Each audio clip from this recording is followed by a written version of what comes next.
நண்பர்களே, நீங்கள் பார்த்து கொண்டே இருப்பது உங்கள் கௌசிகா ரிவ்யூ. சரி, வாங்க வீடியோக்குள்ள போய் என்ன நடக்க போகுது அப்படின்னு சொல்லிட்டு பாத்தீங்க. எந்த ஒரு தப்புமே செய்யாம நான் எதுக்கு பதவியை விட்டு தரணும், நான் யாருக்காகவும் எதுக்காக விட்டு தர மாட்டேன். முக்கியமா எங்க அக்காவுக்கு நான் விட்டு தரதான் தான் எனக்கு சம்மதம் தான். இருந்தாலும் நான் எங்க அக்காவுக்கு இப்ப விட்டு தர மாட்டேன். எங்க அக்கா என்கிட்ட கேட்டு இருந்தா நான் அடுத்த செகண்டே அவங்களுக்கு விட்டு தருவேன். ஆனா சூழ்ச்சி பண்ணி சூழ்ச்சிகமா என்னை இதை வந்து கவுக்க பாக்குறாங்கக்கா. அதனால கரெக்டா நான் யாருக்காகவும் இப்ப விட்டு தர முடியாது. ஏன்னா நான் இப்ப உங்களுக்கு விட்டு தந்தா நான் வந்து இந்த இடத்துல தோத்துட்டேன் அப்படின்னு சொல்லிட்டு மென்ஷன் ஆகும். நான் திரும்ப ஜெயிச்சுட்டு அதுக்கப்புறம் உங்ககிட்ட தரேன் அப்படின்னு சொல்லிட்டு நம்ம விஜய் எக்ஸ்பிளைன் பண்ணிருக்காரு. டே, நீ இது வரைக்கும் பண்ணதே போதாதா? நீ பண்ணிக்கிற வேலைனால எவ்வளவு பிரச்சனை பாத்தியா? இதுல சரக்கு வேற அடிக்கிற, எதுக்குடா இந்த உனக்கு கெட்ட பழக்கம், என்ன இது போத பழக்கம் புதுசா அப்படி இப்படின்னு சொல்லிட்டு நம்ம ராஜேஸ்வரி கேட்டு, நீ இதுக்கு மேல தேர மாட்டேன், நீ சரக்கு அடிக்ட் ஆயிட்ட. என்னக்கா நீங்களே எல்லாத்தையும் சொல்லிருக்கீங்க, எனக்கு என்னமோ கொஞ்சம் கஷ்டமா இருக்கு, சந்தேகமாவும் இருக்கு. ஏன்னா நீங்க என்ன இந்த மாதிரி பண்றதே எனக்கு ரொம்பவே ஒரு மாதிரி கில்ட்டி ஃபீல் ஆகுது அப்படின்னு சொல்லிட்டு நம்ம விஜய் எக்ஸ்பிளைன் பண்ணிருக்காரு. உடனே பாக்கெட் நம்ம ராஜேஸ்வரி டே, நான் அப்படி சொல்ல வரலடா, உன் நல்லதான் சொல்ல வரேன். கொஞ்ச நாள் நீ ரெஸ்ட் எடு, உன் மனசுல இருக்கிற கஷ்டம் எல்லாமே போட்டு கொஞ்ச நாள் ரெஸ்ட் எடு. ரெஸ்ட் எடுத்தேன்னா அடுத்த செகண்டே நீ ஃப்ரெஷ் ஆயிருவேன், அதுக்கப்புறம் நீயே வந்து கம்பெனியை ரன் பண்ணு அப்படின்னு சொல்லிட்டு சொல்றாங்க. அப்படி இருந்தாலும் என்னால் முடியாதுக்கா. என்னால் கம்பெனின்றது என்னோட இன்னொரு கண்ணு மாதிரி, அந்த கண்ணை ஓப்பன் பண்ணாமல் என்னால் கண்டிப்பாக இருக்க முடியாது.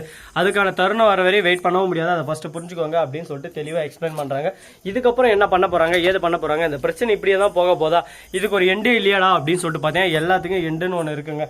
அதுக்கான வாய்ப்பை தான் நம்ம தேடின்னு இருக்கோம். அதே மாதிரி எந்த வார்த்தால தொடக்கமும் ஆரம்பிக்கும். நம்ம விஜய் எதுன்னு ஒரே வார்த்தை தான் சொல்றாரு, இந்த பிரச்சனைக்கெல்லாம் மூல காரணம் யாருன்னு சொல்லிட்டு கண்டுபிடிக்கிறேன்னு சொல்லிட்டு நல்லா யோசிச்சு பார்க்குறாரு. உட்காந்து ஒரு வேளை இப்படி இருக்குமோ ஒரு வேளை அப்படி இருக்குமோ திங்க் பண்ணி பார்க்குறாரு. கரெக்டாக யோசிச்சு, நம்ம குடிச்ச டீல எதனா கலந்துருப்பாங்களோ, அந்த மேனேஜர் மூஞ்சி வேற திருத்துன்னு முடிச்சான், ஒரு வேளை அவனும் இதில் சம்மந்தப்பட்டு இருப்பானோ, அவனை பிடிச்சா எல்லாம் உண்மையை தெரிய வரும் அப்படின்னு சொல்லிட்டு அவங்க அக்கா கிட்ட சொல்லாம சைலண்டா அங்கேருந்து கோவமா கிளம்பிடுறாரு.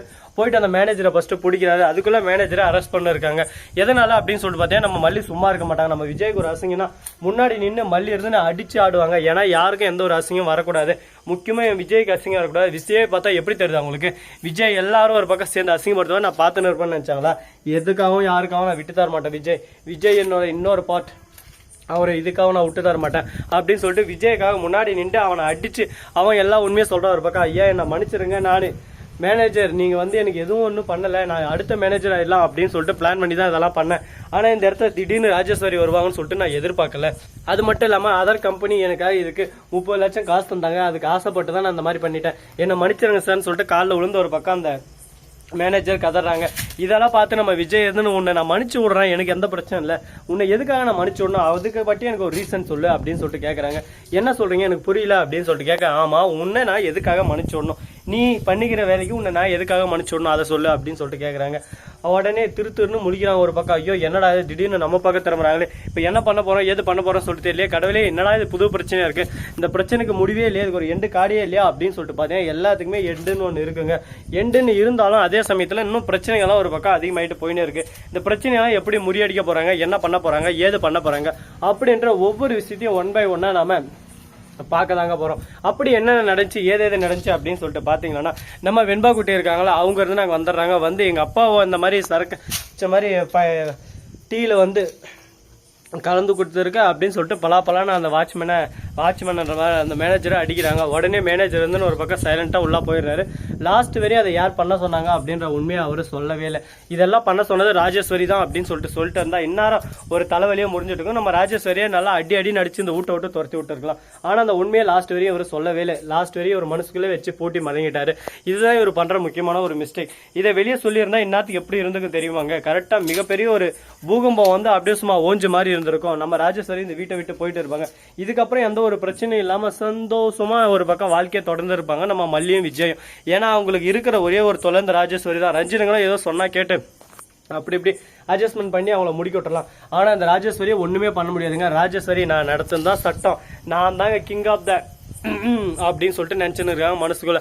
ஆணவம் அகங்காரம் திமிரு, அந்த திமிரை எல்லாமே அடக்கிறதுக்கு நம்ம விஜய் தான் கரெக்டான ஆளு. அக்கான்னு கூட பார்க்காம அப்படியே அடின்னு அடிக்கணும் தவிட மேல. அப்பதான் அவளுக்கு புத்தி வரும். இன்னொரு டைம் தம்பி வாழ்க்கையில குறுக்கிடக்கூடாது. அவங்கவுங்க வாழ்க்கை அவங்கவுங்க வாழ்த்தா நல்லா இருக்குங்க. அதை விட்டு நாமளும் அந்த வாழ்க்கையில கலந்து நம்ம அந்த வாழ்க்கையை எடுத்துலாம்னு சொல்லிட்டு நினைச்சா அந்த வாழ்க்கை நல்லா இருக்காது. ஏன்னா நம்ம ராஜேஸ்வரிக்குன்னு ஒரு திறமை இருக்கு, ராஜேஸ்வரிக்குன்னு ஒரு வாழ்க்கை வந்துச்சு. அந்த வாழ்க்கையில போய் அவங்க கலக்கலாம், தப்பு இல்லை. அங்க நஷ்டம் பண்ணிட்டு இங்க வந்து ஏதோ பிடிங்கி தள்ளிடுற மாதிரி இந்த இடத்துல வந்து நான் தான் இங்க எல்லாமே பிடிங்கி தள்ள போறேன், நான் தான் இங்க எல்லாமே அப்படி இப்படின்னு சொல்றது ரொம்பவே ஓவரான ஒரு பேச்சு தான். இந்த பேச்சுக்கே அவங்கள நல்லா சிவில் மேலே நாள் வைக்கணுங்க. என்ன பண்றதுங்க, எல்லாமே நடந்து முடிஞ்சிச்சு. இதுக்கு மேல ஒன்றும் பண்ண முடியாது. அந்த கடவுளோட அருளும் மறுபக்கம் எல்லாரோட இது இருக்கிற வரைக்கும் எந்த ஒரு பிரச்சனையும் வராது அப்படின்னு சொல்லிட்டு நினைச்சுன்னு இருக்கோம். பாப்போம் இன்னும் என்னென்ன பிரச்சனை வரப்போகுது, என்னென்னலாம் நடக்க போகுதுன்னு சொல்லிட்டு ஒவ்வொரு விஷயத்தையும் பார்த்து கண் கூட நாமளும் தெரிஞ்சுக்கலாம். அது மட்டும் இல்லாமல் உங்களுக்கு இன்னொரு இன்ட்ரெஸ்டிங்கான விஷயம் சொல்ல போறோம். அது என்னன்னு சொல்லிட்டு பார்த்தீங்கன்னா, அதுக்கு முன்னாடி இந்த வீடியோ பிடிச்சிருந்தா லைக் பண்ணுங்க, கமெண்ட் பண்ணுங்க, ஷேர் பண்ணுங்க, டிண்டிங் பெல்ல தட்டி விட்டு போங்க. அப்பதான் நாம் போற அடுத்தடுத்த வீடியோ உங்களுக்கு உடனுக்குடன் நோட்டிபிகேஷனாக வந்து கொண்டே இருக்கும். மிக்க நன்றி. தேங்க்ஸ் ஃபார் வாட்சிங். Tata, see you. நன்றி, வணக்கம், வந்தனம், வருக தருக.